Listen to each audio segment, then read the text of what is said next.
No one ever wants to be a journalist because of ratings. Okay, let's just get that clear. No one signs up for this because, like, I want to be a journalist because I want to move the Nielsen I want to be rating. famous. 1/10. Do you think anybody ever gets into it, though, because they want to be famous? Oh, sure. I think on-air people, sure.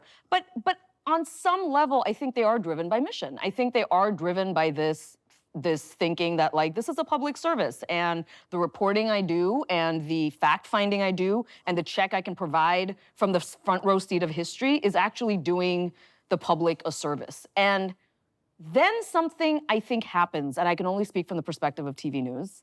I think something happens. There's a shift that happens as you continue to work, and the more you advance, the more access you're given to a little bit of a back room that kind of opens its door and says, look, I know we talk about all this stuff in the newsroom, but like about mission, and that's very important.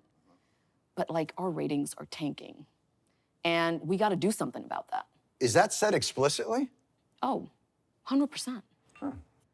I mean, look, I never got to a level where I feel like my personal job was on the line if I like completely flamed in the ratings, but absolutely I was a part of conversations where people were like, we gotta do something or else like this anchor is gonna lose their job or this executive producer is not gonna be here anymore or there's gonna be a big massive shift if we don't get out of number 3, number 2. Oh, they're beating us. It became it's just about it's the competition. The ratings, yeah. And look, I don't want to minimize the fact that ultimately the reporters, the producers, the researchers, the ones grinding it out every day, the ones calling their sources, like they are 100% doing that from a space of like, there's truth that needs to be uncovered here. There's hypocrisy, there's corruption, you know, there's investigative teams and things like that who, they are doing incredible work.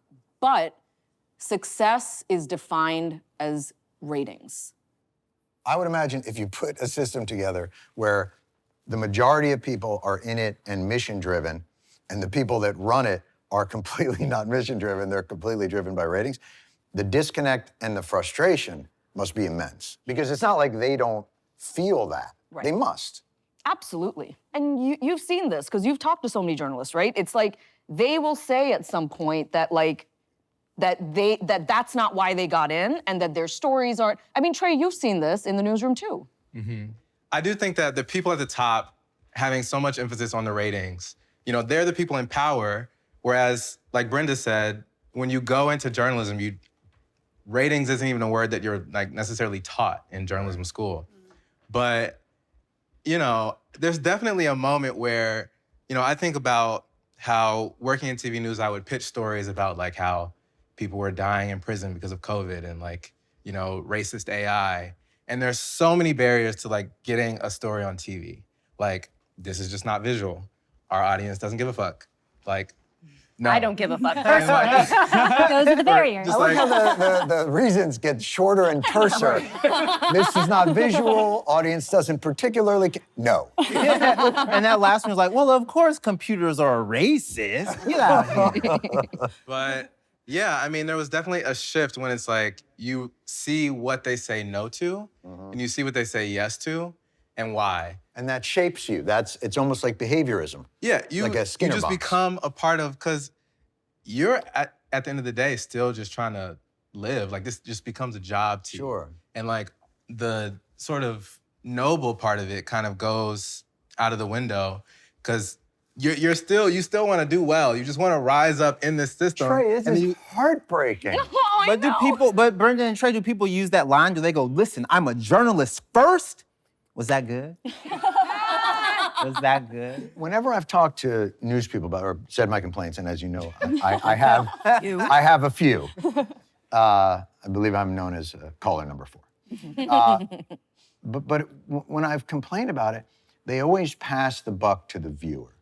So what they always say is like, hey man, I'm in it for the right reasons. People just don't want to watch that really smart story I did about Afghanistan, so I give them what they want. You know, it's always this idea that it's not our fault.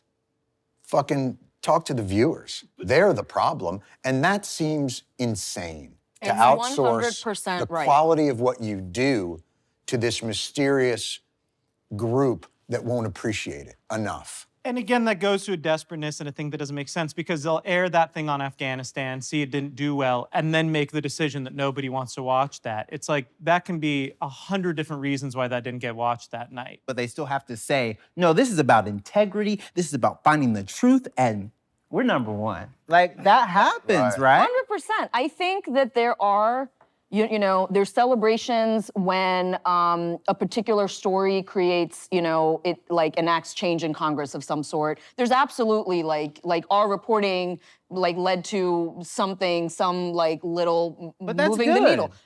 Is there 100%. more excitement when a story moves that needle or when you go viral? That's a great question. It's a I great mean, question. Sophie's I'm out. choice. No, out. no. I'm leaving. I'm gone. John, take it. I'm Let's take leaving. it one step further. Gayle Can I King, do R. the rest Kelly. of this interview in shadow, please? Do you hear what Trey said? What? Say it Gayle again. King, R. Kelly was like the shining moment for that news organization. And it wasn't like it was moving the needle on like something, I don't know, towards justice. It was very sensational. Yeah, and I hate the fact that I have retweeted a lot of clips from that interview. Just it's as humor. It is very was a- funny. It's comedically sound, John. I mean, it was on SNL literally 48 hours after she did the Right. interview. And maybe that's an anomaly, but I would say that, you know, there was a very intentional plan to like, okay, we're gonna chop this up. We're gonna release it on social media in like bites. And then there was like talk about it afterwards. It was like the most celebrated news moment that I experienced when I was there. Yeah, there were Right. more iterations of it than his In the Closet series, right? They released it just like he did the In the Closet videos.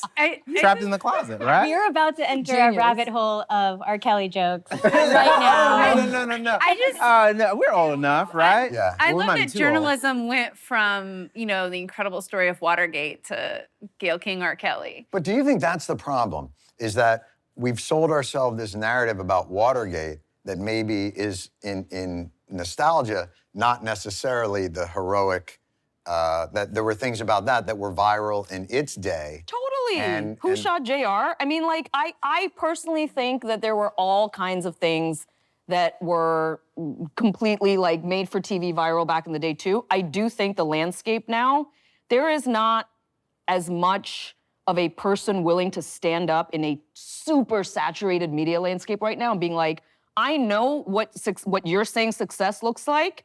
I'm gonna forge a new path. There's no one really doing that in mainstream media. I think like back in the day, you had the 3 big networks, you didn't have cable. When cable started, that started sucking audience away. And I do think that has something, you know, 30 million people would sit down to watch Peter Jennings or whatever. But why do then they say, you know, I almost don't mind if they own it, but the disconnect between that, the most celebrated news moment, is this viral moment of a confrontation with R. Kelly with democracy. It dies in darkness. And we are the light.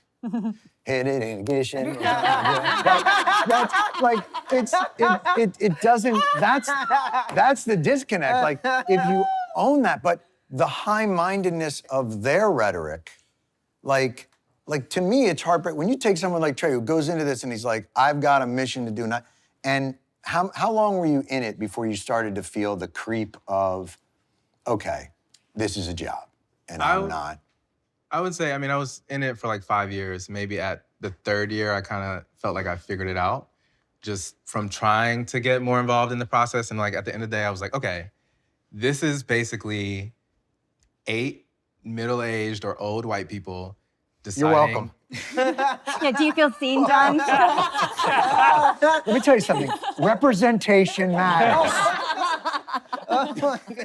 The road to a catheter commercial, right? Right.